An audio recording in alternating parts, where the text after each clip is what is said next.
¿Cuál sería tu reacción si la historia de tu familia, esa que viviste y guardaste con cariño, de repente se volviera una mentira contada por tu propio nieto? Yo sé lo que se siente. Me llamo Esperanza, y esta es la historia de cómo la ambición de un político en ascenso me obligó a revelar un secreto familiar en la radio, en vivo, para que toda la ciudad lo escuchara. Imagina ser una contadora de historias y que tu voz sea silenciada por el hombre que criaste, porque se avergüenza de sus raíces. Eso fue lo que hizo Pedro. Me prohibió hablar, porque mis historias humildes no encajaban en su nueva vida de lujos y poder. Pero este dolor, este desprecio, me hizo darme cuenta de que la historia de nuestro pasado, la herencia de mi difunto marido, era lo único que me quedaba. Y así es como te voy a mostrar cómo una vieja radio y la verdad de una anciana pueden ser más poderosas que cualquier poder político. Cada segundo importa, porque la verdad, al igual que la señal de una radio, puede perderse para siempre. Si ignoras esta historia, corres el riesgo de creer que un político puede reescribir la historia de su propia familia. Quédate conmigo hasta el final y descubre el secreto que revelé en la radio, y que transformó la fiesta de cumpleaños de mi nieto en un ajuste de cuentas épico. Me llamo Esperanza Gómez, tengo 85 años y he vivido toda mi vida en un pequeño pueblo de la Galicia rural. Aquí, el tiempo siempre ha pasado distinto, como si el viento del mar y el olor a eucalipto lo hicieran más lento, más pesado. Fui esposa durante casi 40 años, madre de un único hijo y, desde hace 3 décadas, viuda.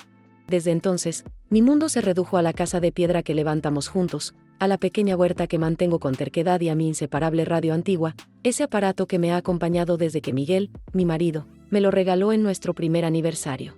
Pero mi mayor tesoro no es de metal ni de madera, es el diario de Miguel, lleno de historias, recuerdos y confesiones que nadie más conoce.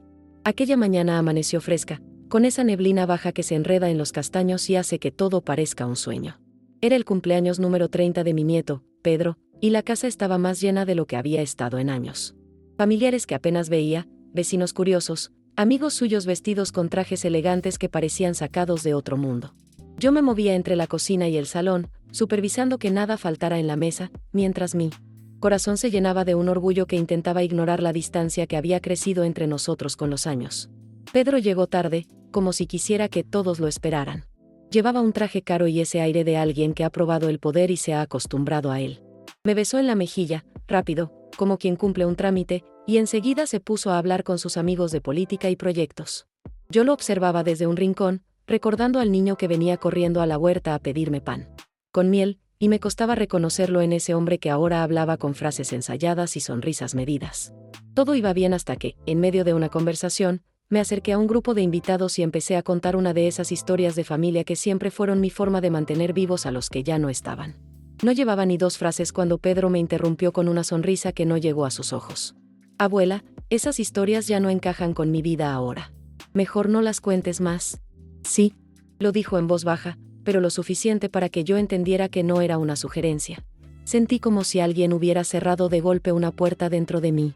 No era solo que me pidiera que dejara de hablar, era la forma en que me estaba apartando, como si mi voz fuera una mancha en la imagen que él quería proyectar. Intenté disimular, pero me quedé quieta, con las manos juntas, mirando al suelo mientras él volvía a reír con los suyos. No sabía si estaba más dolida por sus palabras o por la forma en que las dijo. Al rato, Pedro volvió a acercarse. Esta vez, con un tono más serio, me dijo que había una historia en particular que nunca debía volver a contar, la de cómo su abuelo, Miguel, para salvar la hacienda de la familia, se alió con un político corrupto, perdiendo así la tierra que nos pertenecía desde generaciones. Si esa historia sale a la luz, me arruina, abuela. No lo entiendes, no puedes decirla, me advirtió. Y entonces comprendí que no era solo una cuestión de orgullo, sino de miedo. Me quedé en silencio, pero por dentro todo se revolvía. Ese episodio de nuestra vida no era un simple chisme, era parte de nuestra verdad, de nuestra historia, y yo siempre creí que las verdades que nos definen no se deben enterrar, por más incómodas que sean. Sin embargo, verlo tan preocupado por su imagen me hizo entender hasta dónde estaba dispuesto a llegar para protegerla, incluso si eso significaba borrar una parte de su propio abuelo. Pasé el resto de la tarde moviéndome por la casa como una sombra. En mis manos, sentía el peso imaginario del diario de Miguel, que guardaba en el armario de mi habitación. Cada página de ese cuaderno era un testigo mudo de lo que habíamos vivido, y esa historia que Pedro quería enterrar estaba allí, escrita con la letra firme de mi marido. Mientras servía café y cortaba tarta, tomé una decisión silenciosa. Ese día, en su cumpleaños, no le daría un objeto envuelto en papel de regalo, le daría la verdad. Cuando la tarde Empezó a caer y el sol se filtraba en tonos anaranjados por las ventanas. Fui a mi habitación con la excusa de buscar un chal. Cerré la puerta y me quedé un momento en penumbra, escuchando el murmullo lejano de las conversaciones y las risas. Abrí el armario y saqué el diario de Miguel. El cuero estaba desgastado, y al pasar mis dedos por la tapa sentí el mismo temblor que la primera vez que lo abrí después de su muerte. Lo puse sobre la cama y lo miré como quien observa una llave que puede abrir demasiadas puertas. En ese instante, escuché a Pedro en el salón llamando la atención de todos para su discurso. Sus palabras, amplificadas por el silencio de los presentes, llegaron hasta mí como una marea lenta. Hablaba de honor, tradición y del orgullo de llevar el nombre de su abuelo, pintándolo como un símbolo de rectitud intachable. Cada frase suya se clavaba como una espina, porque sabía que la verdad era mucho más compleja y, sobre todo, mucho menos gloriosa. Tomé el diario entre mis manos y, sin pensarlo demasiado, lo llevé conmigo hasta el salón. No me acerqué directamente a Pedro, sino que me desvié hacia la esquina donde, sobre una mesita de madera, descansaba mi radio antigua. Ese aparato, con sus marcas de óxido y su antena torcida, había sido mi compañero de soledad. Lo encendí con un giro lento y el chasquido familiar llenó la sala. Algunos se giraron, extrañados, y Pedro frunció el ceño. La radio estaba sintonizada en la emisora local, esa que a veces ponía música tradicional gallega y noticias del pueblo. Me incliné hacia el micrófono que solían dejar abierto para transmisiones en vivo desde eventos comunitarios, y sentí una corriente de calma extraña. Sabía que lo que diría no solo quedaría en esa sala, sino que llegaría a cada casa, a cada vecino que tuviera la radio encendida. Quiero contarles una historia, empecé, con la voz suave pero firme. No es una historia inventada, ni adornada. Es la historia de mi marido, Miguel Gómez, y de cómo, para salvarnos de la ruina, tuvo que hacer un trato que le costó la tierra que era de nuestra familia desde hacía generaciones. Vi cómo Pedro se tensaba y daba un paso hacia mí, pero alguien lo detuvo con una mano en el hombro. Seguí hablando, relatando con detalle cómo el trato con aquel político local había empezado con promesas y sonrisas, y había terminado con engaños y la pérdida de la herencia. No omití nada, porque cada palabra estaba respaldada por la letra de Miguel en aquel diario que sostenía abierto en mis manos. A medida que hablaba, el ambiente en el salón cambió. El murmullo se apagó, los rostros se tornaron serios, y hasta los amigos de Pedro, esos que habían llegado con un aire de superioridad, parecían incómodos. La voz del locutor de la radio me interrumpió brevemente para confirmar que la transmisión seguía al aire, y eso me dio aún más determinación. Cuando terminé, cerré el diario con cuidado, como quien guarda algo sagrado.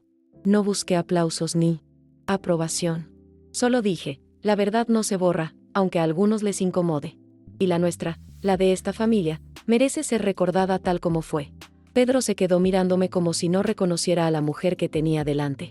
Sus labios se movieron, pero no salió sonido alguno.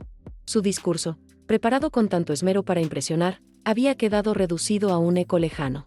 Yo, en cambio, sentía que el peso que había llevado durante años se desprendía de mis hombros. No era venganza lo que me movía, sino una necesidad profunda de limpiar el aire en esa casa, de que las paredes dejaran de guardar un silencio que las asfixiaba. En la radio, la voz del locutor anunciaba que estábamos en transmisión especial desde la casa de Doña Esperanza, y que lo que acabábamos de escuchar quedaría grabado en la memoria del pueblo. Algunos de los presentes comenzaron a murmurar entre ellos, y otros me miraban con una mezcla de respeto y sorpresa. Mi hermana, sentada en una de las sillas del fondo, me dedicó una leve sonrisa que interpreté como un «ya era hora». Pedro, con las mejillas encendidas, intentó recuperar el control, levantando la voz para desviar la atención. Pero era inútil. Lo que había sido dicho ya estaba flotando en el aire, libre, y nadie podía atraparlo de nuevo.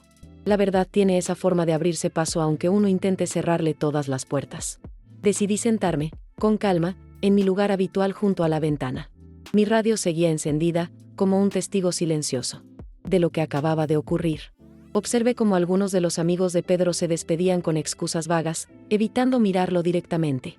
Otros familiares se acercaron a mí, no para felicitarme, sino para tocarme el hombro o apretarme la mano en un gesto mudo de apoyo. En ese momento comprendí que había más personas que conocían fragmentos de aquella historia y que simplemente habían elegido callar, quizás por miedo, quizás por costumbre. Pedro se inclinó hacia mí, hablando apenas por encima de un susurro. ¿Por qué lo hiciste, abuela? ¿No te das cuenta de lo que me costará? Lo miré directamente a los ojos, buscando al niño que alguna vez fui capaz de consolar con un abrazo. Lo hice porque no quiero que tu ambición sea más grande que tu conciencia, le respondí. Vi en su rostro una mezcla de ira y desconcierto, como si no pudiera concebir que alguien se atreviera a desafiarlo así, y menos aún en público. La tensión se mantuvo suspendida un instante largo, hasta que el sonido de un coche arrancando en la calle rompió el silencio. Eran los vecinos más cercanos, que seguramente habían estado escuchando desde sus casas y ahora se acercarían para comentar lo sucedido. Sabía que al día siguiente, cada esquina, cada banco de la plaza, estaría lleno de voces hablando de lo que dijo la abuela de Pedro en la radio. Y aunque esa idea podía resultar incómoda, en el fondo me reconfortaba pensar que, por fin, la historia real circularía libremente. La fiesta se deshizo poco a poco, como si alguien hubiera apagado la música interior de la reunión. Algunos recogían platos, otros se despedían apresurados, y Pedro se refugió en la cocina con su madre, hablando a media voz. Yo me quedé en la sala, mirando el diario cerrado sobre la mesa, con la mano encima.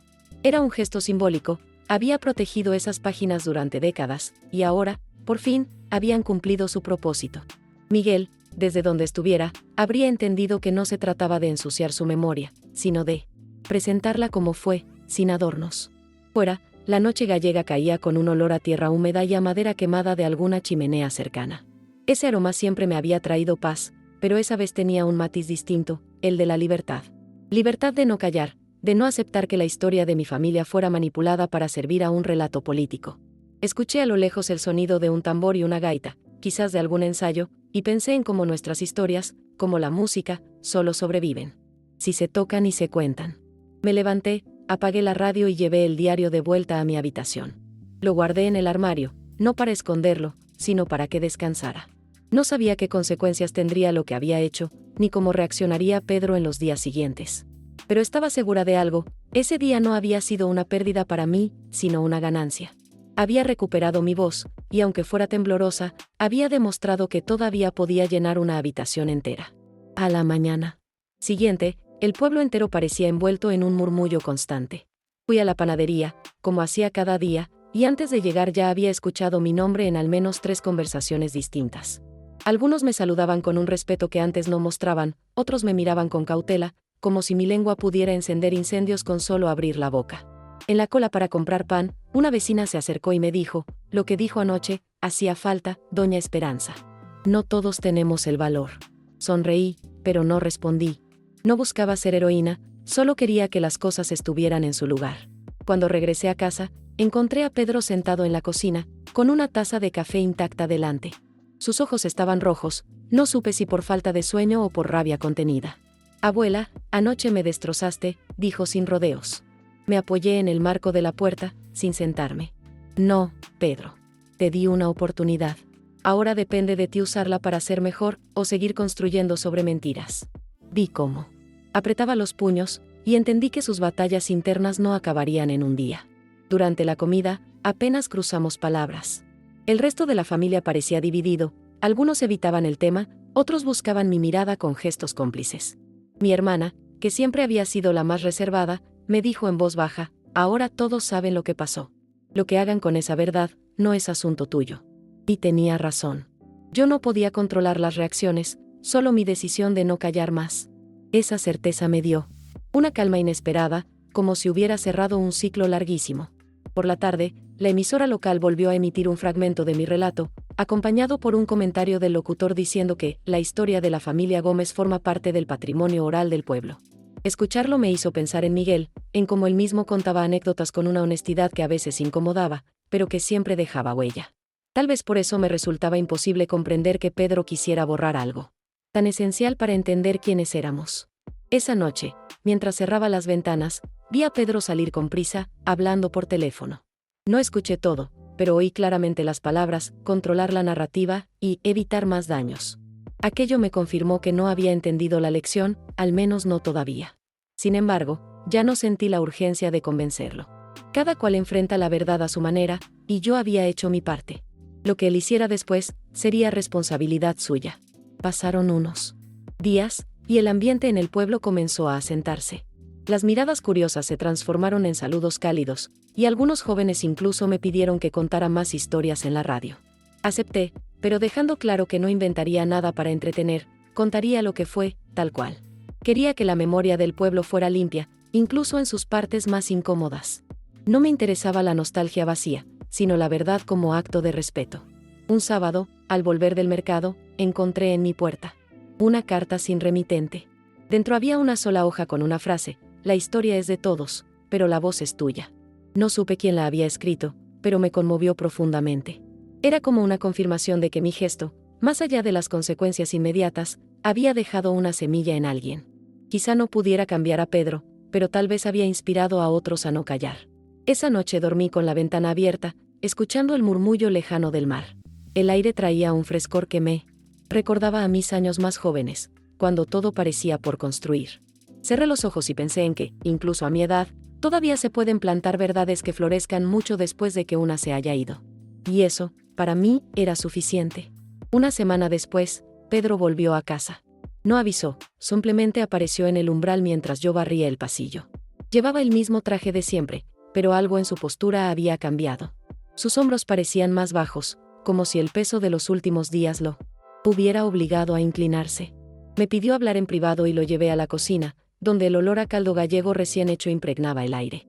Se sentó frente a mí, después de unos segundos de silencio, dijo: no he podido parar de pensar en lo que pasó.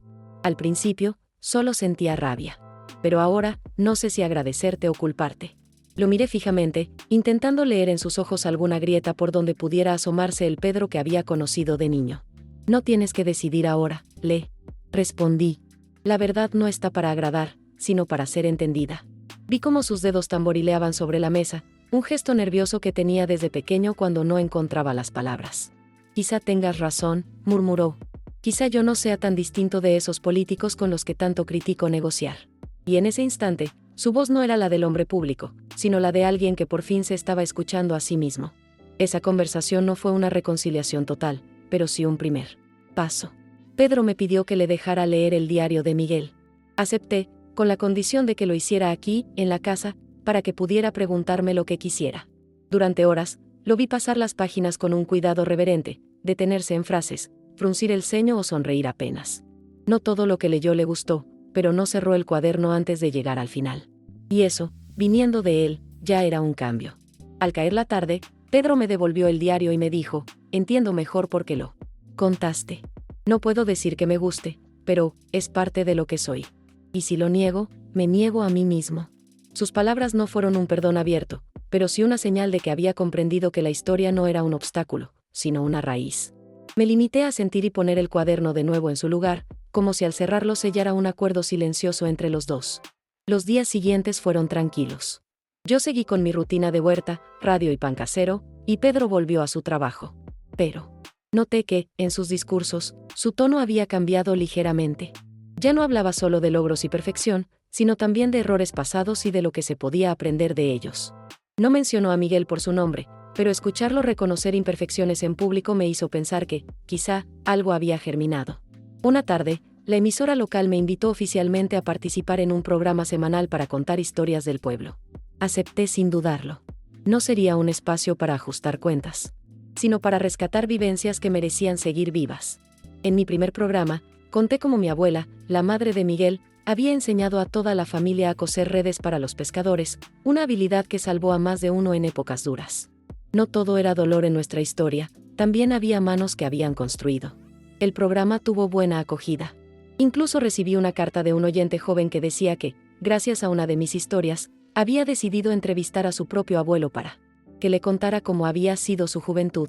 Me emocionó pensar que, de alguna forma, estaba ayudando a otros a reconectar con sus raíces. Era como si el episodio con Pedro, por doloroso que hubiera sido, hubiera abierto una puerta para que muchas otras voces se escucharan. Una noche, mientras el viento golpeaba las contraventanas, recibí una llamada inesperada. Era Pedro. No para discutir, ni para pedirme que callara, sino para preguntarme si podía acompañarme a la radio algún día. Quiero escuchar cómo lo haces, dijo. Y aunque su tono todavía era serio, sentí que detrás había algo más, la intención de aprender, o al menos, de comprenderme. Esa llamada, breve y sencilla, fue para mí la confirmación de que, a veces, la verdad tarda, pero acaba echando raíces. La primera vez que Pedro vino conmigo a la radio fue un día gris, con una llovizna fina que empapaba el aire y dejaba el suelo resbaladizo. Llevaba una chaqueta oscura y un paraguas viejo que encontró en la entrada de mi casa. Caminamos juntos hasta la emisora, que quedaba a pocas calles, y durante el trayecto apenas hablamos. No era un silencio incómodo, más bien uno de esos silencios en los que cada uno está acomodando sus pensamientos. Cuando entramos, el olor a café recién hecho y papel envejecido nos envolvió, y Pedro se quedó observando los micrófonos y las consolas como si fueran algo de otro tiempo. Ese día conté una historia ligera, una anécdota de cuando el pueblo organizó su primera fiesta de San Juan. Y todos terminamos empapados por una tormenta inesperada. Pedro escuchaba desde una silla en la esquina, y aunque intentaba mantener una expresión neutra, noté cómo se le escapaba una sonrisa cuando describí la imagen de los hombres del pueblo corriendo con las empanadas cubiertas por periódicos. Al terminar la transmisión, se acercó y me dijo: «Es distinto escucharte aquí, no suena como en la casa. Es más cercano». Me guardé ese comentario como un pequeño regalo. Poco a poco, Pedro empezó a acompañarme con más frecuencia. No siempre se quedaba en la cabina, a veces esperaba afuera, charlando con el locutor o revisando su teléfono. Pero sabía que me escuchaba, porque en conversaciones posteriores hacía referencia a detalles que yo había mencionado al aire. Empecé a notar que su postura ante las historias cambiaba, ya no me veía como una reliquia que debía callar, sino como alguien que custodiaba una parte importante de la identidad del pueblo. En una de esas visitas, me pidió si podía contar algo de Miguel que no estuviera en el diario, algo que solo yo supiera. Me tomó por sorpresa, pero accedí. Le hablé de una noche de invierno en la que Miguel, sin avisar, dejó su cama para ayudar a un vecino a reparar el tejado que se había hundido por la nieve. Nunca lo contó, porque decía que las buenas acciones no necesitan publicidad, recordé. Pedro me escuchó sin interrumpir, y cuando terminé, sus ojos tenían ese brillo que mezcla orgullo y vergüenza. Con el paso de las semanas, nuestra relación comenzó a sentirse menos tensa. No es que olvidáramos lo ocurrido en su cumpleaños, pero dejamos de cargarlo como una piedra entre nosotros. Yo seguía con mis programas en la radio y con la huerta, y él seguía con su carrera política. Sin embargo, notaba pequeños gestos nuevos, llamadas para saludar, invitaciones a comer, o mensajes preguntando si necesitaba algo del mercado. Eran cosas simples, pero para mí significaban un puente reconstruido. Un día, Pedro llegó con una propuesta que me dejó desconcertada. «Quiero que hagamos un programa juntos. Tú cuentas las historias del pasado, y yo hablo de lo que está pasando ahora en el pueblo». Me reí al principio, pensando que era una broma, pero él lo decía en serio. «Podemos mostrar que la memoria y el presente no tienen que estar en guerra», añadió. Esa idea, que meses atrás me habría parecido imposible, ahora me sonaba como una forma de sanar. Acepté, con la condición de que el programa no fuera propaganda política. Él lo prometió.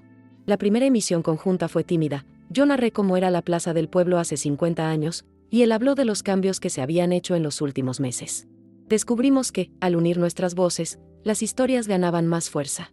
La gente no solo llamaba para opinar, sino que enviaba fotos antiguas y proponía temas.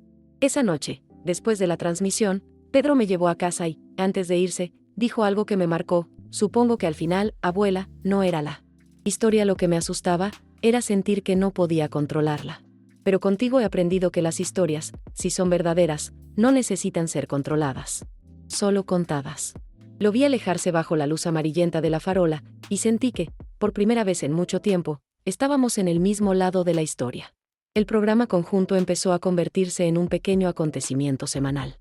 Cada jueves, vecinos de todas las edades se acercaban a la emisora para dejarnos recortes de periódicos antiguos, fotografías en blanco y negro o incluso cartas que habían guardado durante décadas.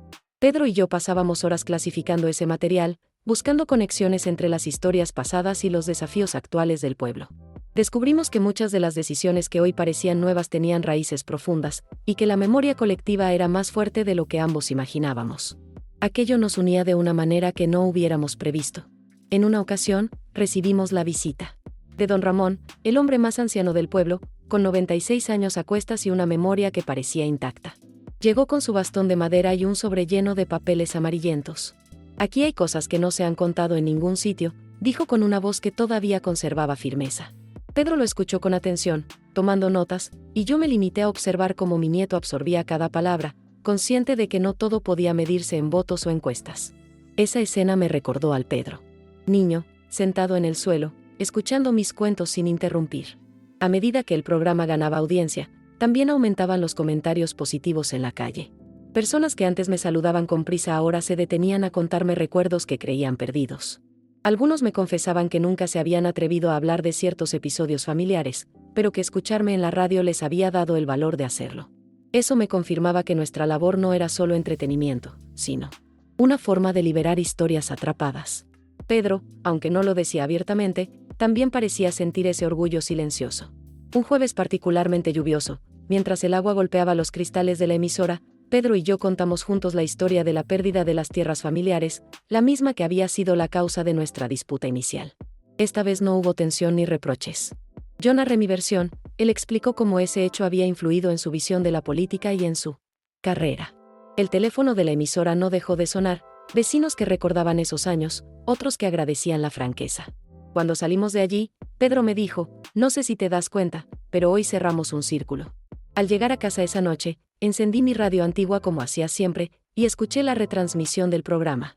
Me quedé observando el aparato, pensando en cómo un objeto tan pequeño había sido testigo y cómplice de este cambio. Sonreí al recordar el momento en el que, en el cumpleaños de Pedro, decidí usarlo para transmitir la verdad. Ahora, meses después, ese mismo gesto había derivado en algo que unía en lugar de separar. Era una lección que ni yo misma había previsto. Con el paso del tiempo, Pedro empezó a incluir en sus discursos públicos referencias a la importancia de la memoria histórica. Lo hacía sin nombres ni detalles incómodos, pero con un respeto que antes no mostraba.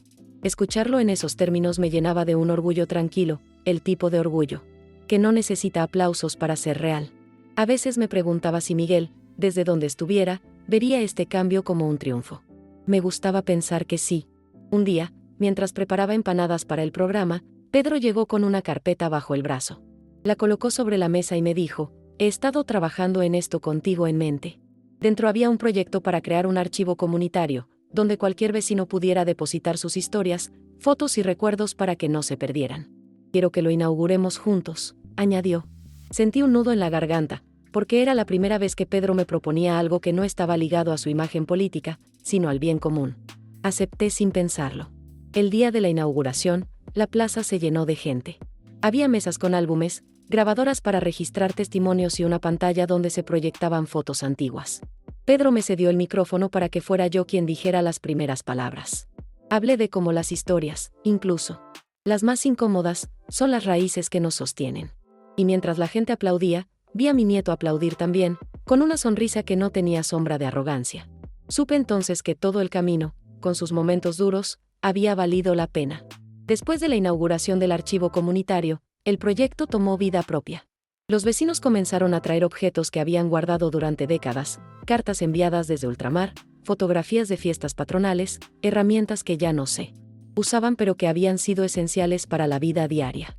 Pedro y yo nos turnábamos para recibirlos, y cada entrega venía acompañada de una historia que escuchábamos con atención. Me impresionaba ver cómo personas que antes eran reservadas ahora hablaban con orgullo de sus recuerdos. Era como si el archivo hubiera abierto una puerta invisible en la memoria colectiva del pueblo. En una tarde de otoño, llegó una mujer mayor que yo apenas conocía, con una caja de madera cerrada con un candado oxidado. Me pidió que la abriéramos juntas. Dentro había recortes de periódico y cartas que mencionaban a Miguel, mi difunto marido, en el contexto de aquel trato con el político corrupto. Eran pruebas que yo no había visto antes, y aunque removieron un dolor antiguo, también confirmaban que lo que yo había contado siempre fue cierto. Pedro las examinó en silencio y luego me dijo, esto también debe estar en el archivo. No lo dudé. Era un acto de justicia, no de revancha. El archivo pronto se convirtió en un lugar de encuentro. Los niños iban con sus abuelos para escuchar historias, los jóvenes ayudaban a digitalizar los documentos, y hasta algunos vecinos que se habían ido años atrás regresaban para contribuir con recuerdos. Ver a Pedro interactuar con todos, sin la máscara política, me llenaba de una satisfacción profunda. Ya no hablaba para impresionar, sino para aprender y conectar. Era un cambio que, aunque no lo dijera, estaba seguro que él también sentía. Un día, el locutor de la radio nos propuso hacer una transmisión especial desde el archivo, para que la gente que no podía venir conociera lo que se estaba haciendo. Aceptamos, y durante 2 horas, transmitimos en vivo relatos, entrevistas improvisadas y hasta canciones antiguas cantadas por las mujeres del pueblo. Fue un éxito inesperado. Las llamadas y mensajes llegaban sin parar, y la emisora nos dijo que nunca habían tenido tanta audiencia en una tarde de domingo. Esa noche, Pedro y yo nos sentamos en la cocina, con una botella de vino y un plato de queso. Brindamos por el archivo, por el programa, y, en silencio, por el camino que habíamos recorrido desde aquella tensa fiesta de cumpleaños. No fue un brindis de reconciliación formal, sino uno que nacía de la certeza de que, aunque el pasado no se podía cambiar, habíamos aprendido a caminar juntos sobre él. Con el tiempo, el archivo empezó a recibir solicitudes de otros pueblos para replicar la iniciativa. Pedro, con su habilidad para organizar y negociar, se encargó de coordinar esas expansiones. Yo me quedé en la base, cuidando el archivo original y asegurándome de que cada historia fuera tratada con el respeto que merecía. Era curioso, él, que antes quería enterrar una parte de nuestra historia, ahora se había convertido en su mayor promotor. Un día, mientras revisaba unas grabaciones antiguas para el programa, encontré la emisión completa del cumpleaños de Pedro, el día en que conté la verdad por la radio. Escuchar mi voz firme, aunque temblorosa por dentro, me estremeció. Pedro entró en la habitación justo cuando sonaba su propio discurso de aquel día. Nos miramos y, sin necesidad de hablar, supimos que ese momento había sido el punto de quiebre que nos trajo hasta aquí. Guardé la grabación en una carpeta especial del archivo, etiquetada simplemente como «el día que comenzó todo». No para exhibirla públicamente, sino para que quedara como un recordatorio de que, a veces, las rupturas más dolorosas son el inicio de las transformaciones más necesarias. Y en ese instante, mientras colocaba el cassette en su lugar, entendí que ya no había heridas abiertas entre nosotros, solo cicatrices que contaban su propia historia. Con la llegada del invierno, el archivo se convirtió en un refugio contra el frío y la lluvia. Encendíamos una estufa de leña que llenaba la sala de un calor acogedor, y el olor a madera quemada se mezclaba con el de café recién hecho. Las tardes allí se alargaban, y a veces, cuando el viento golpeaba las ventanas, sentía que ese lugar no solo guardaba historias, sino también la calidez de una comunidad que se reconocía en ellas. Pedro, envuelto en un jersey de lana, trabajaba junto a mí clasificando documentos, y de vez en cuando se detenía para leer en voz alta algún fragmento que le llamaba la atención. En una de esas tardes, llegó un grupo de estudiantes universitarios que estaban haciendo un trabajo sobre memoria oral. Querían entrevistar a personas mayores del pueblo y nos pidieron permiso para usar el archivo como base. Pedro aceptó sin dudarlo y, para mi sorpresa, les habló abiertamente de nuestro conflicto familiar inicial y de cómo eso había derivado en todo lo que teníamos ahora. Lo hizo sin dramatismos, pero con la honestidad de alguien que había aprendido a no huir de su propia historia. Yo lo escuchaba desde un rincón, sintiendo un orgullo silencioso que no necesitaba aplausos. La radio, por su parte, decidió dedicar un segmento semanal exclusivo a las historias que salían del archivo. Me pidieron que fuera la voz principal, y Pedro, que al principio solo se encargaba de la parte organizativa, empezó a participar más en la narración. Descubrí que, cuando quería, tenía un talento natural para contar las cosas con detalle y emoción. Tal vez lo había heredado de mí o de Miguel, y eso me hacía sonreír cada vez que lo escuchaba. En febrero, organizamos una exposición temporal en la plaza del pueblo. Colgamos fotografías antiguas, instalamos paneles con fragmentos de testimonios y proyectamos grabaciones en una pantalla grande. Vinieron personas de aldeas cercanas, y la plaza se llenó de conversaciones cruzadas, risas y alguna lágrima. Pedro caminaba entre la gente, saludando y escuchando, y yo lo veía como parte de un todo, no como el político distante que había llegado a ser. Era un cambio visible, y los vecinos también lo notaban. Una tarde, mientras cerrábamos el archivo, Pedro me preguntó si alguna vez había dudado de lo que hice aquel día de su cumpleaños. Me quedé pensándolo unos segundos antes de responder. Dudar, no. Temer, sí. Tenía miedo de perderte para siempre. Pero a veces, para no perder lo más importante, hay que arriesgarlo todo. Él asintió despacio, y aunque no dijo nada más, su mirada me dejó claro que había comprendido el peso real de mis palabras.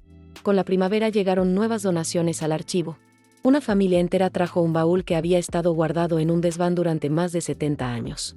Dentro había ropa, cuadernos escolares y hasta una radio muy parecida a la mía. Pedro me ayudó a limpiarla y ponerla en exposición, y bromeó diciendo que ahora tendría competencia. Pero cuando vio que los niños del pueblo se quedaban fascinados al verla, me susurró que esa radio, como la mía, era una máquina de abrir puertas. La relación entre nosotros ya no estaba marcada por silencios incómodos, sino por proyectos compartidos. A veces discutíamos sobre cómo organizar el material o qué historia debía contarse primero, pero eran discusiones productivas, sin el veneno de antes. Yo sentía que habíamos llegado a un punto en el que la confianza se había reconstruido desde la base, no por obligación, sino porque ambos habíamos decidido mantenerla. Una noche, mientras regresábamos juntos a casa después de una transmisión especial, Pedro me dijo: «Abuela, ahora entiendo lo que querías decir con que la verdad no se borra. No siempre es fácil vivir con ella, pero es mucho peor vivir sin ella». Su voz sonaba tranquila, sin el peso de la defensiva. Caminamos el resto del trayecto sin hablar, pero con la certeza de que habíamos alcanzado una paz que meses atrás parecía imposible. Con el verano llegó una energía distinta al pueblo. Las calles se llenaron de turistas, Las fiestas patronales volvieron con más fuerza que nunca y el archivo se convirtió en una parada obligada para quienes querían conocer la historia local. Pedro y yo organizamos visitas guiadas, y me sorprendía ver cómo él, que antes temía a ciertos relatos, ahora los contaba con soltura, incluso los más delicados. No omitía la parte de las tierras perdidas, pero la presentaba como un aprendizaje colectivo, no como una vergüenza. La gente lo escuchaba con respeto, y yo me quedaba a un lado, observando cómo la verdad, con el tiempo, puede convertirse en puente y no en muro. Una mañana, mientras revisaba viejas grabaciones para la radio, encontré un casete con la voz de Miguel. No lo escuchaba desde hacía décadas. Me senté junto a mi radio antigua y, al oír su timbre cálido y pausado, las lágrimas me sorprendieron sin aviso. Pedro entró en la habitación y, sin decir palabra, se sentó a mi lado. Escuchamos juntos la grabación completa, en la que Miguel narraba un día de trabajo en la huerta y agradecía a la vida por la familia que le había tocado. Cuando terminó, Pedro me apretó la mano y dijo: «Ahora entiendo por qué lo defendiste tanto». A partir de ese día, decidimos incluir fragmentos de la voz de Miguel en algunos programas especiales. Era una forma de devolverlo a la vida pública del pueblo, no como un personaje idealizado, sino como un hombre real, con luces y sombras. Las reacciones fueron emotivas, gente que lo había conocido venía a contarnos anécdotas, y los más jóvenes se sorprendían de que alguien de su edad hablara con tanta sinceridad. Pedro parecía orgulloso de llevar su apellido con esa nueva perspectiva. El calor del verano también trajo noches largas, y en una de ellas organizamos una velada al aire libre con historias contadas bajo las estrellas. Pusimos sillas en la plaza, encendimos faroles y, con la radio transmitiendo en vivo, narramos cuentos antiguos mientras la gente cenaba empanadas y bebía vino. Pedro contó la historia de su infancia en el pueblo, con detalles que yo misma había olvidado, y me di cuenta de que había heredado el ritmo pausado y el sentido del detalle que tanto valoraba en los buenos narradores. Un día recibimos la visita de un periodista regional interesado en hacer un reportaje sobre el archivo. Durante la entrevista, me preguntó qué había cambiado en mi vida desde aquel famoso cumpleaños.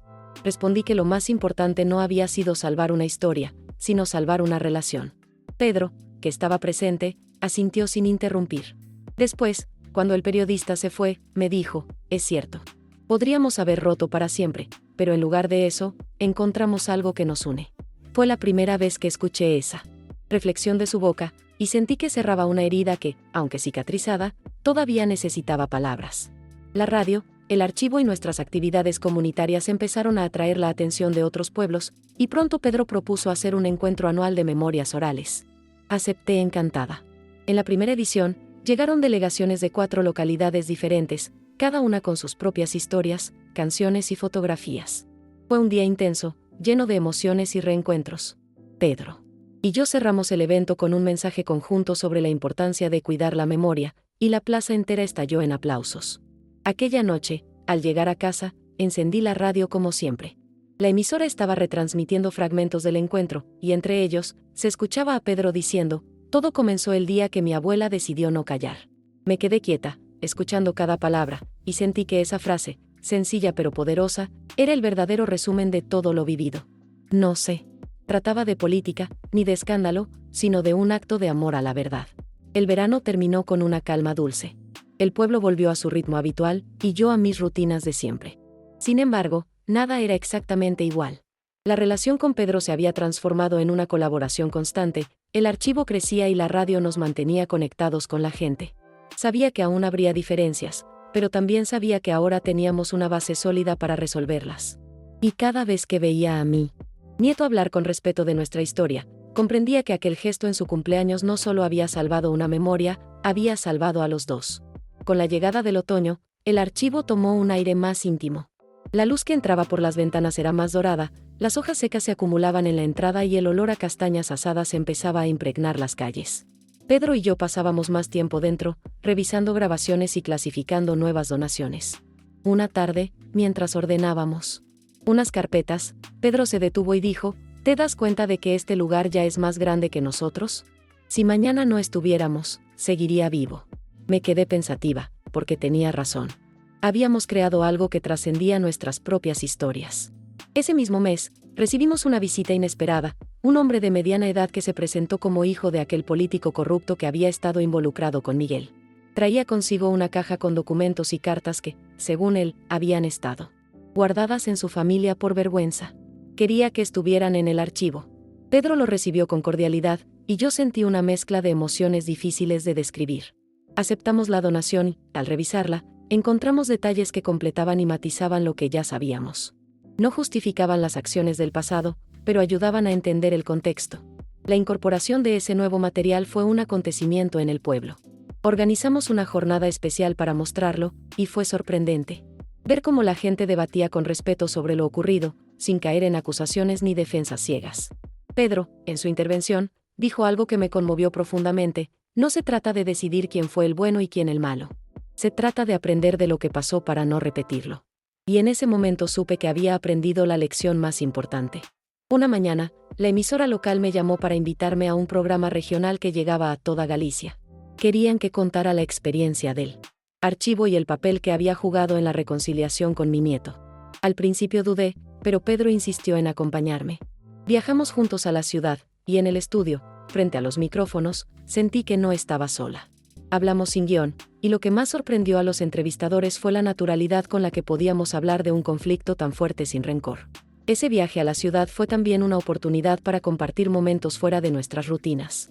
Caminamos por calles empedradas, entramos en librerías antiguas y hasta comimos en un pequeño restaurante que recordaba a las fondas de antes. Pedro me escuchaba con atención cuando le señalaba edificios históricos o le contaba anécdotas de cuando había viajado allí con Miguel. No todo era trabajo, también había espacio para redescubrirnos como familia. Al regresar, encontramos una carta esperándonos en la puerta del archivo. Venía firmada por un grupo de jóvenes del pueblo que nos agradecían por enseñar que la verdad no divide, sino que libera. La leímos juntos, y Pedro, que rara vez se emocionaba, se quedó en silencio largo rato. Luego dijo: esto vale más que cualquier cargo político. Y entendí que esas palabras eran sinceras, porque en su voz no había cálculo, solo gratitud. El final del año se acercaba y decidimos organizar un evento de cierre en el archivo. Invitamos a todos los que habían contribuido con recuerdos, a los oyentes de la radio y a quienes habían participado en nuestras actividades. Fue una tarde mágica, con música, lecturas y la proyección de fotografías que resumían todo lo que habíamos vivido desde aquel día de su cumpleaños. Cuando terminó, Pedro tomó la palabra y, mirando a todos, dijo: si hoy estamos aquí es porque alguien tuvo el valor de encender una radio y decir la verdad. Yo bajé la mirada, conmovida, pero sentí que cada aplauso era también un abrazo invisible. Aquella noche, mientras cerrábamos la puerta del archivo, Pedro me preguntó qué pensaba de todo lo que habíamos logrado. Le respondí que, para mí, lo más valioso no era el archivo en sí, sino el hecho de que él y yo hubiéramos encontrado un camino de vuelta el uno hacia el otro. Los objetos y las historias son importantes, pero las personas lo son más, le dije. Me sonrió, y en ese instante supe que estábamos en paz, no solo con el pasado, sino con el presente que habíamos construido. El invierno llegó con lluvias persistentes y cielos grises que parecían no despejarse nunca. El archivo, sin embargo, mantenía su luz encendida como un faro en medio de la niebla.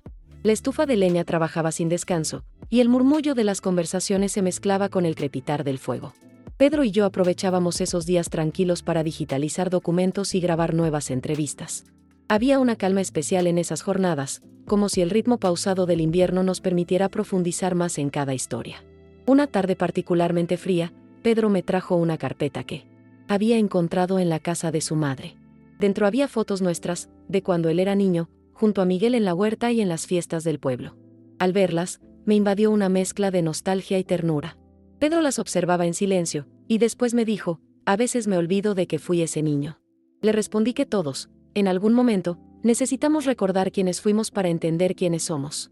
Decidimos escanear esas fotos y colgarlas en una pared especial del archivo, dedicada a la historia de nuestra propia familia.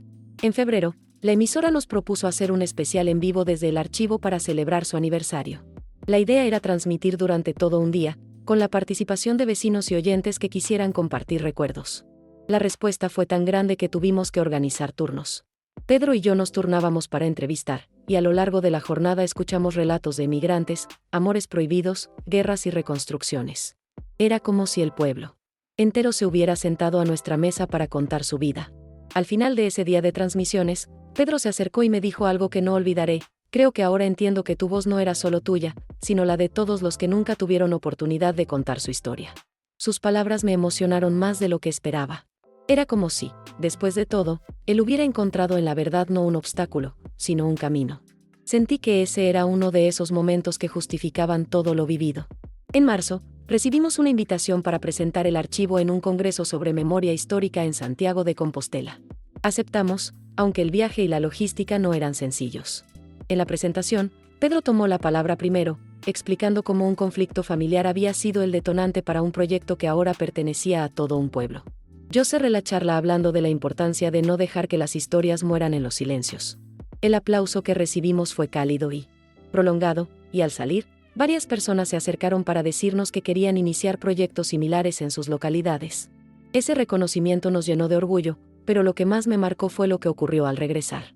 La gente del pueblo nos recibió con un pequeño homenaje en la plaza, una pancarta que decía, «Gracias por cuidar nuestra memoria», y un coro improvisado que cantó una canción tradicional.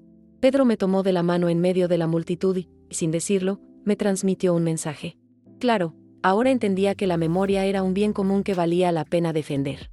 La vida diaria volvió a su curso, pero ya nada era como antes. Las tensiones que habían marcado nuestra relación se habían disuelto, y aunque seguíamos siendo diferentes, esas diferencias ya no eran un campo de batalla. Pedro tenía sus responsabilidades políticas, pero siempre encontraba tiempo para el archivo y la radio. Yo seguía siendo la voz principal, pero ahora él era mi cómplice, no mi censor. Un domingo, por la tarde, mientras guardábamos unas grabaciones, Pedro me preguntó qué haría con el diario de Miguel cuando yo ya no estuviera. Lo miré y le dije, será tuyo, pero con una condición, que nunca lo cierres para nadie que quiera aprender de él. Pedro sonrió y prometió cumplirlo. En ese momento supe que mi legado estaba a salvo, no solo en las páginas de un diario, sino en la persona que, después de tantos tropiezos, había aprendido a escucharlo. La primavera volvió a pintar de verde los campos y a llenar el aire de olor a flores silvestres. El archivo, que ya era parte del corazón del pueblo, empezaba a recibir visitas de escuelas. Los niños llegaban curiosos, haciendo preguntas que a veces nos arrancaban una carcajada y otras nos dejaban sin palabras. Pedro disfrutaba especialmente de esas jornadas, se arrodillaba para hablarles a su altura, mostrándoles fotos antiguas y explicando cómo cada historia tenía algo que enseñar. Verlo así, tan distinto al hombre que meses atrás temía la verdad, me hacía sentir que el cambio en él era profundo y real. Un día, al cerrar la visita escolar, Pedro me confesó que había comenzado a escribir un libro sobre nuestra experiencia. No sería un libro político, sino una recopilación de historias del pueblo, mezcladas con reflexiones personales. Quiero que se lea como si estuvieras tú contándolo en la radio, me dijo. Aquella idea me conmovió y me asustó al mismo tiempo. Abrir de nuevo nuestra intimidad podía ser arriesgado. Pero entendí que era su manera de dejar también un legado, así que le di mi bendición. El trabajo en el archivo siguió creciendo, y con él, la colaboración con otros pueblos. Pedro organizó una red de archivos comunitarios, y a mí me tocaba viajar para dar charlas y formar a personas que querían replicar el modelo. Cada vez que hablaba en otro lugar, recordaba el día en que todo empezó, y me parecía increíble que una conversación dolorosa en un cumpleaños hubiera desencadenado algo tan grande. Era la prueba de que incluso los momentos más tensos pueden transformarse en semillas fértiles. En mayo, la radio nos propuso un programa especial para celebrar el aniversario del día en que conté la verdad al aire. Dudé al principio, pero Pedro insistió en que era importante recordarlo, no como un escándalo, sino como un punto de partida. Aquella tarde, la emisora estaba llena. Vecinos, amigos y hasta familiares que hacía tiempo no veía se reunieron para escuchar. Al final del programa, Pedro tomó el micrófono. Y, mirándome, dijo, ese día me enojé, pero ahora sé que fue el regalo más grande que me hicieron en mi vida. Sus palabras me desarmaron por completo. Después de la transmisión, nos quedamos solos en la emisora, recogiendo cables y papeles. Pedro me abrazó, algo que no hacía desde que era adolescente. Gracias por no rendirte conmigo, susurró. Yo no respondí, solo le acaricié la espalda y sentí que en ese abrazo se cerraban todas las heridas. Era como si el silencio de tantos años se hubiera llenado, por fin, de algo bueno. A medida que el libro de Pedro avanzaba, me pedía leer capítulos para dar mi opinión. Encontraba en sus páginas no solo historias del archivo, sino también recuerdos nuestros, descritos con una honestidad que me sorprendía. No intentaba dejarme como una santa ni pintarse a sí mismo como un villano, contaba las cosas tal y como las habíamos vivido, con nuestras contradicciones y errores. Eso me hizo entender que había aprendido la lección más importante, que la verdad es más fuerte cuando se cuenta completa. En junio, recibimos la noticia de que el archivo había sido reconocido por una organización cultural de Galicia como Proyecto Ejemplar de Preservación de la Memoria. La entrega del premio sería en Santiago, y Pedro insistió en que fuéramos juntos. Subimos al escenario para recibirlo y, mientras sosteníamos el trofeo, sentí que aquel reconocimiento no era solo para el archivo, sino para el viaje que habíamos recorrido como familia. Fue un momento que guardé como uno de los más significativos de mi vida. Esa noche, al regresar al pueblo, caminamos por la plaza vacía. Las farolas iluminaban el empedrado y el aire olía a pan recién horneado. Pedro rompió el silencio diciendo: «Abuela, algún día este archivo seguirá sin nosotros, pero todo lo que hemos hecho quedará aquí. Y eso me hace sentir en paz». Yo le respondí que, más allá del archivo, lo que quedaba era la historia que habíamos construido juntos, y que esa, mientras alguien la contara, nunca moriría. En julio, el libro de Pedro finalmente vio la luz. La presentación se hizo en el salón municipal y el lugar estaba lleno a rebosar. Vecinos, periodistas y hasta personas de pueblos cercanos vinieron a escuchar. Yo me senté en primera fila, con el diario de Miguel en las manos, como un amuleto silencioso. Pedro habló con serenidad, sin prisas, contando el origen de la obra y cómo había nacido de un conflicto que nos separó para luego unirnos de forma inesperada. Cuando me mencionó, no lo hizo como la abuela que lo desafió, sino como la mujer que me enseñó que la verdad no es negociable. Sentí que ese era el mayor reconocimiento que podía recibir. Después del acto, la gente hacía cola para que Pedro firmara ejemplares. Algunos me pedían que también firmara, como si yo fuera coautora invisible de la historia. Fue extraño y hermoso a la vez. Entre la multitud, una señora mayor se acercó y me dijo: «Gracias por demostrar que nunca es tarde para cambiar el rumbo de una familia». Esa frase me acompañó el resto de la noche, porque resumía todo lo que habíamos vivido. El éxito del libro trajo más atención hacia el archivo y la radio. Recibimos invitaciones para participar en ferias culturales y eventos literarios. En uno de ellos, Pedro y yo dimos una charla conjunta ante un auditorio repleto.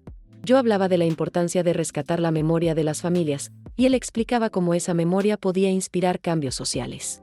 Me sorprendía lo bien que nos complementábamos, como si, después de tantos tropiezos, hubiéramos encontrado un mismo ritmo para caminar. Un día, mientras preparábamos un programa de radio, Pedro me propuso grabar un episodio especial en el que él me entrevistara a mí. No sobre el archivo, sino sobre mi propia vida antes de ser madre y abuela. Dudé, porque había partes de mi historia que nunca había compartido en público, pero al final acepté. La grabación fue intensa y emotiva. Hablamos de mi infancia, de los años con Miguel, de las pérdidas y los sueños cumplidos. Cuando terminamos, Pedro me abrazó y dijo: «Ahora entiendo mucho más de ti». En agosto, organizamos una jornada en la plaza para celebrar el segundo aniversario del archivo. Hubo música, comida y una exposición con las piezas más significativas que habíamos recibido. Entre ellas, el diario de Miguel ocupaba un lugar central, protegido en una vitrina. Vi a Pedro explicando su contenido a un grupo de jóvenes, sin ocultar nada, con la naturalidad de quien ya no teme a las sombras del pasado. Fue en ese momento que comprendí que el ciclo realmente se había cerrado. Esa noche, sentados en el banco de la plaza, Pedro me confesó que había pensado en dejar la política. No porque estuviera cansado, sino porque quería dedicarse a proyectos que tuvieran un impacto más directo en la gente. «Aprendí que no hace falta un cargo para cambiar algo», dijo. Yo no intenté influir en su decisión, pero me sentí orgullosa de que hubiera llegado a esa conclusión por sí mismo. Con el final del verano, el pueblo volvió a su rutina habitual, pero nosotros seguimos con el archivo y la radio, ahora más unidos que nunca. A veces, cuando lo veía entrar con una carpeta llena de documentos o escucharlo contar una historia al aire, me parecía increíble que aquel joven que me pidió callar para proteger su imagen fuera el mismo que ahora defendía con tanto empeño la memoria de todos. La vida, pensé, tiene formas extrañas de enseñarnos lo que de verdad importa. Una tarde, mientras cerrábamos el archivo, Pedro me dijo que había una última cosa que quería hacer: grabar juntos la historia completa de aquel día de su cumpleaños, desde nuestras dos perspectivas, para que quedara guardada en el archivo como testimonio. Acepté sin dudar. Lo hicimos en una sola toma, con risas, silencios y algún nudo en la garganta. Cuando terminamos, supe que ese registro sería, más que un documento, una prueba viva de que la verdad, cuando se comparte, puede sanar. La grabación de aquel testimonio se convirtió en una de las piezas más consultadas del archivo. La gente venía a escucharlo no por curiosidad morbosa, sino porque encontraba en él una lección sobre el valor de enfrentar la verdad sin miedo. Algunos salían con lágrimas en los ojos, otros con una sonrisa tranquila, pero todos con algo que pensar. Pedro y yo decidimos que no se reproduciría fuera del archivo. Queríamos que fuera una experiencia íntima para quienes se acercaran a compartir un momento con nuestra historia. Con el otoño ya avanzado, la radio nos propuso cerrar el año con un programa especial desde la plaza, al aire libre. Invitamos a vecinos a contar historias cortas, a músicos locales a tocar y a los niños a leer fragmentos de cartas antiguas. La noche fue fresca, pero la plaza estaba llena. Cuando llegó nuestro turno, Pedro y yo hablamos brevemente del archivo, y luego él me cedió la palabra. Conté cómo aquel día de su cumpleaños había cambiado no solo nuestra relación, sino la forma en que todo el pueblo se relacionaba con su propia memoria. Los aplausos fueron cálidos y largos, como un abrazo colectivo. En casa, después de ese evento, me senté junto a mi radio antigua y la encendí. Escuché la retransmisión, y al oír nuestras voces en la plaza, sentí una paz profunda. Pensé en Miguel, en cómo hubiera reaccionado al vernos así, trabajando juntos. Me gusta imaginar que, en su forma silenciosa de ser, habría aprobado cada paso que dimos, incluso los más difíciles. La radio seguía crepitando suavemente, como si también guardara un trozo de nuestra historia. En noviembre, recibimos una carta del ayuntamiento anunciando que querían declarar el archivo bien cultural protegido para garantizar su conservación a largo plazo. Cuando lo leí en voz alta, Pedro sonrió y dijo: «Eso significa que ya no es nuestro, es de todos, como siempre debió ser». No pude estar más de acuerdo. Sentí que el archivo había cumplido su misión inicial y que ahora tenía fuerza propia para seguir creciendo más allá de nosotros. Poco antes de fin de año, Pedro y yo hicimos nuestra última transmisión del ciclo anual. Fue un programa sencillo, sin invitados, solo él y yo conversando frente a los micrófonos. Recordamos momentos del año, agradecimos a la comunidad y hablamos de lo que vendría. Al final, Pedro tomó un tono serio y dijo: «Si algo hemos aprendido este año es que callar no protege, solo retrasa lo inevitable. Y cuando la verdad llega, es mejor recibirla con dignidad que con miedo». Me quedé en silencio, dejando que sus palabras calaran en los oyentes. La noche de fin de año la pasamos en familia, en la misma casa donde todo comenzó. Esta vez no había tensión ni silencios pesados, solo risas y brindis. Pedro levantó su copa y brindó, por las verdades que nos unen y las historias que aún nos quedan por contar. Yo sentí un calor en el pecho, no por el vino, sino por saber que esas palabras eran sinceras. Al día siguiente, al abrir el archivo para recibir a unos visitantes, me quedé observando la vitrina donde estaba el diario de Miguel. No pensé en el dolor que una vez me causó la historia que guardaba, sino en la fuerza que nos dio para llegar hasta aquí. Ese diario ya no era un peso, sino un pilar. Entendí que así funcionan las memorias difíciles: si las enfrentamos, pueden sostenernos en lugar de hundirnos. Y así, con el nuevo año apenas comenzando, supe que nuestra historia, la de Pedro, la mía y la de Miguel, estaba a salvo. No porque estuviera escrita en papeles o guardada en un archivo, sino porque vivía en las voces de quienes la contaban. Y mientras alguien, en cualquier rincón del pueblo, encendiera una radio y recordara, seguiríamos presentes. Esa certeza fue, y será siempre, mi mayor legado. A veces pienso que, si no hubiera tenido el valor de encender aquella radio en el cumpleaños de Pedro, todo esto se habría perdido en el silencio.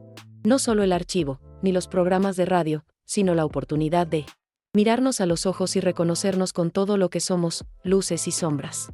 La verdad no nos separó, como temía mi nieto, al contrario, nos dio un lugar común donde encontrarnos. Y creo que, al final, eso es lo que todos necesitamos, un punto donde la memoria y el presente puedan darse la mano. Si has llegado hasta aquí, quizá también tengas tu propia historia guardada, una que nunca te atreviste a contar o que alguien intentó que olvidaras. Te invito a pensar que podría cambiar si, en lugar de callarla, la compartieras. No siempre será fácil, y puede que al principio duela, pero a veces, en ese dolor, se esconde la semilla de algo que todavía no imaginas. Compártelo con alguien que sepa escuchar, con quien merezca conocer esa parte de ti. Porque las historias, cuando se dicen en voz alta, dejan de ser solo tuyas y se convierten en un puente hacia otros.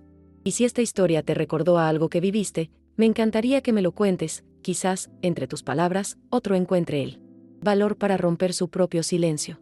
Y si quieres seguir escuchando relatos como este, donde las vidas reales se cuentan sin adornos pero con todo el corazón, acompáñame en las próximas historias. Al final, todos tenemos algo que contar, y quizá, sin saberlo, esa sea la forma más pura de permanecer.